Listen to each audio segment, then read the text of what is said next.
name's Joe Mowry, and I'm out here today with the Iraq-Afghanistan Memorial Installation in order to just try to raise people's awareness a little bit about the costs of this invasion and occupation of Iraq and Afghanistan. My name is Tim Orger, and I'm a Vietnam-era veteran. I was probably apolitical until the Iraq War started, and when George Bush came out and said mission accomplished, I was out protesting this war because I saw this war was a lot like Vietnam, and we were wasting our best resources, our youth, on another seemingly pointless war. Part of the reason that we're out here is to show the cost of war, the true cost of war. Part of the reason that we're out here is to put a face on the dead, so that instead of seeing names flash across the screen or numbers flash across the screen, people will have to look into the eyes of some of these people that have died and see if war is really worth the price that we're paying. It seems like a project that sort of hits the core of what we need to do, which is open people's eyes to these costs, instead of just people being able to go about their daily lives and you just go to school every day and not think about this, not think about all these people who are dying, not just the soldiers obviously, but the civilians.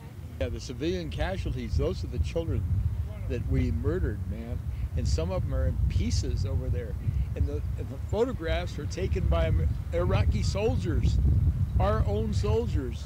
And they're testifying right now. Winter Soldier program they're testifying about atrocities they committed in Iraq. My name is Alan Cooper. I'm a native New Mexican. I'm 69 years old, and I was in the Navy. I worked with Martin Luther King for 3.5 years in Mississippi and Southwest Georgia. Went to jail with him. I've been an organizer for 48 years now. I've lost a lot of friends in the movement, that have been killed. I lost over 60 friends after after Wounded Knee, that were killed directly and indirectly by the federal government. I don't want to be a debtor. I don't want to contribute to a debtor nation anymore. I don't want to contribute to the demise of our country. I want to live within my means and, live wisely. Yeah, we're pretty sick of this war, very sick of this war. It's like another Vietnam, and that's where we're at. And I'm really concerned about if these guys are going to be going off to, be required to serve at least 2 years in the military. Fall of 2006, I started homeschooling Cameron and Riley. They were, beginning their 3rd grade year. And this is Riley. Hello. Russell and Cameron Russell. And they're both 10. They're twins. One of the key group of people that have worked for me for so long over these many years have been the homeschoolers. They seem to understand the Constitution. I wonder why that is.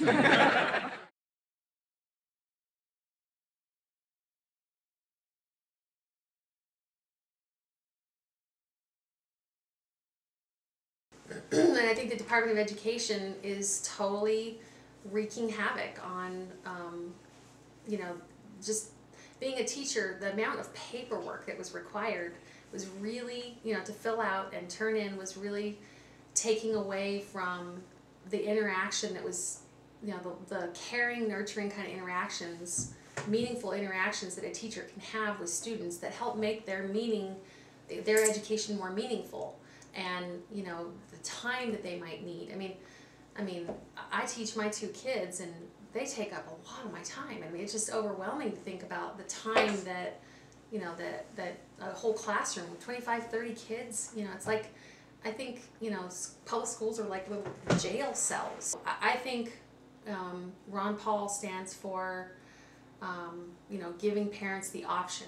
Do they want their kids in public school? Do they want them to be in a private school? Do they want to homeschool them? And supporting them in that. Why should we be getting taxed and we have to pay all this money for getting our own curriculum and our, doing our own science projects? And I have a microscope here that costs us $150. It's It's not provided by the Department of Education, and so we have to pay for all those things, and then we get taxed on top of it. I struggle with, you know, the idea of completely abolishing the Department of Education. I think it definitely needs to be way downsized. I mean, you know, for one example is we don't have grades here, you know, when we homeschool. When they get something done, it's like they just check it off, and they put all of their effort into it rather than, you know, just enough to get that minimum grade, or, you know, like they're not, it's more of an intrinsic value of education than it is extrinsic. We have more subjects than in public school. On the Republican side, Ron Paul would be, he